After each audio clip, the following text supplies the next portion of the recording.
often people will say, well, Abraham, why are we set up this way? In other words, why does it have to be hard? If we are pure positive energy and then we are born into these bodies, why are we so assured that there will be resistance surrounding us? Why does there have to be so much that we worry about that gets our attention and that sets up resistance within us and keeps us from being in the place of allowing that we so much want? And we say, it is because the benefit of the contrasting environment is millions of times more valuable than the negative is detrimental. In other words, if you did not have the ability to discern difference, you could not prefer. And if you could not prefer, you could not vibrationally summon source. And if you could not vibrationally summon source, then we would all cease to be. And so the entire universe is based upon our ability to conclude the new idea, which is the summoning forth of the new life into the new space. And then you say, but wouldn't it have been better if we could have had an environment where it was easier to stay connected? And we say, there is no environment that is easier to be connected than an environment in which you are free to choose thought.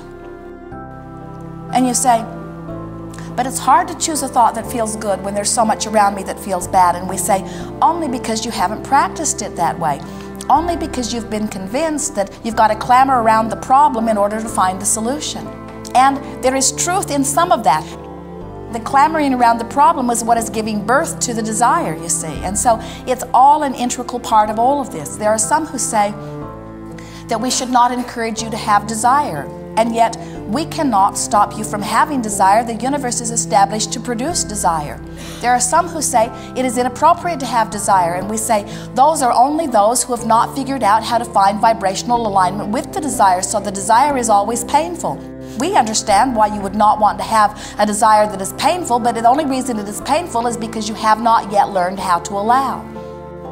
So then you say, well, how do we allow? And we say, you find a thought that feels good and practice it until it becomes your proclivity. And you say, oh, that's far too simple. There's got to be something bigger than that. There's got to be something a lot more than just feeling good. And we say, there is nothing more important than that you feel good. Because when you feel good, you've got control of your vibration. And when you've got control of your vibration, you are the deliberate creator of your experience.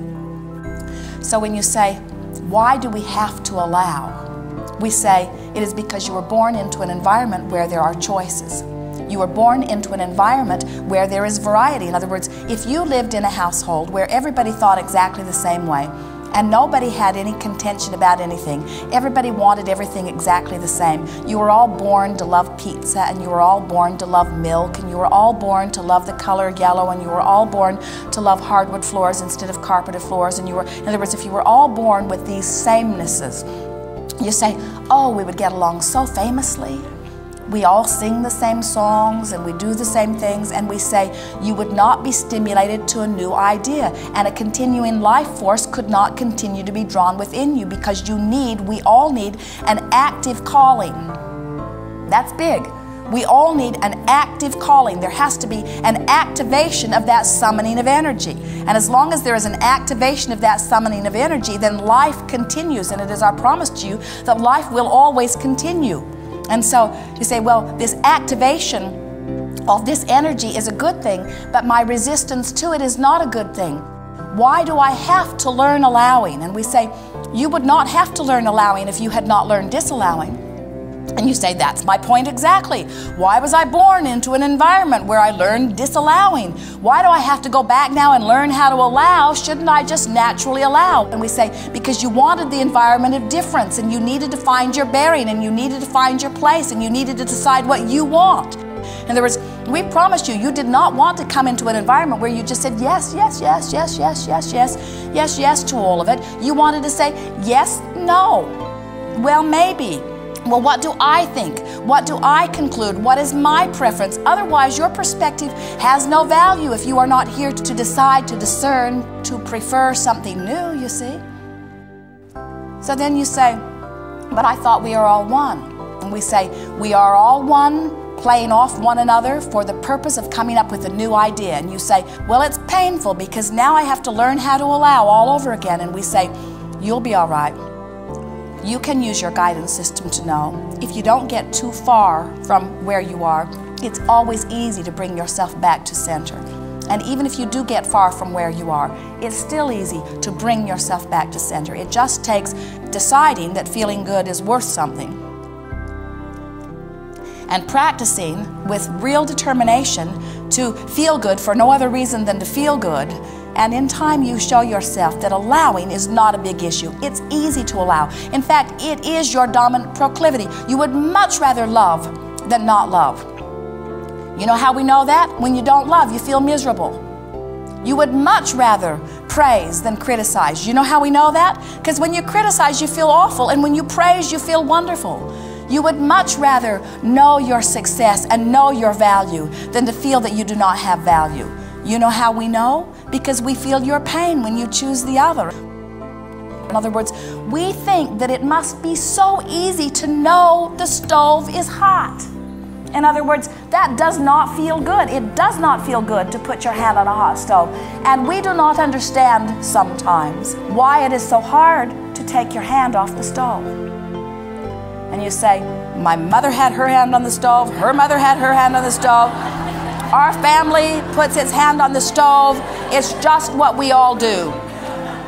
The day I was born, they put my hand on the stove. And we say, but now you get to decide how you like it. And you say, but it's hard. Do I dare take my hand from the stove? And we say, risk it and try it. And you say, it is sweet relief when I take my hand from the stove. But look, my mother still has her hand on the stove, and my government still has its hand on the stove. They've all got their hand on the stove. Who am I to find the relief of not putting my hand on the stove? And we say, all right, put your hand back on the stove if you want to, but understand that you get to allow or not allow. These are your choices. We're wanting you to understand that it's not hard to allow. In fact, the hardest thing of all is to learn patterns of not allowing who you are. It's a lot harder to be confused than to be clear-minded. It's a lot harder to be sick than it is well. It's a lot harder to not have enough money than to have enough money. It's a lot harder to be negative than to be positive. It's a lot harder to be pessimistic than to be optimistic.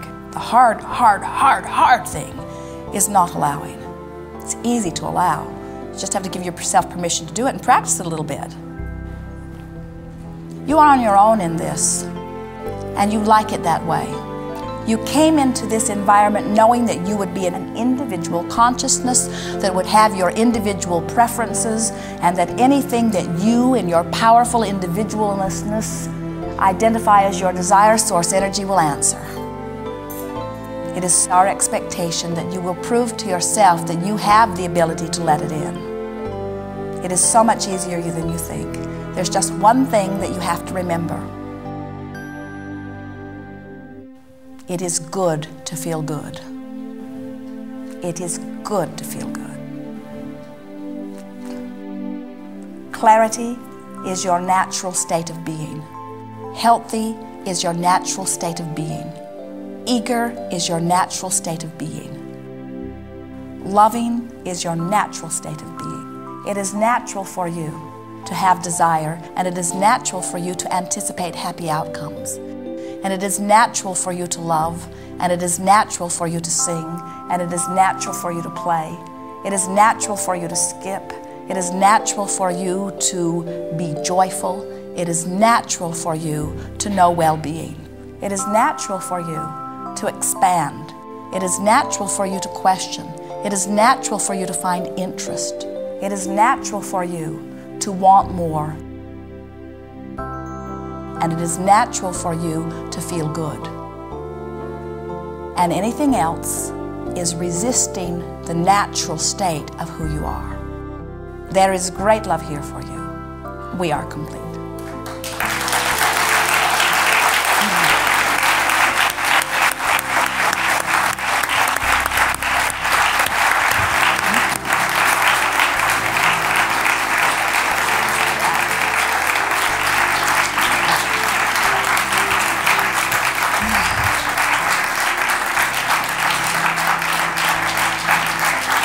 That was good.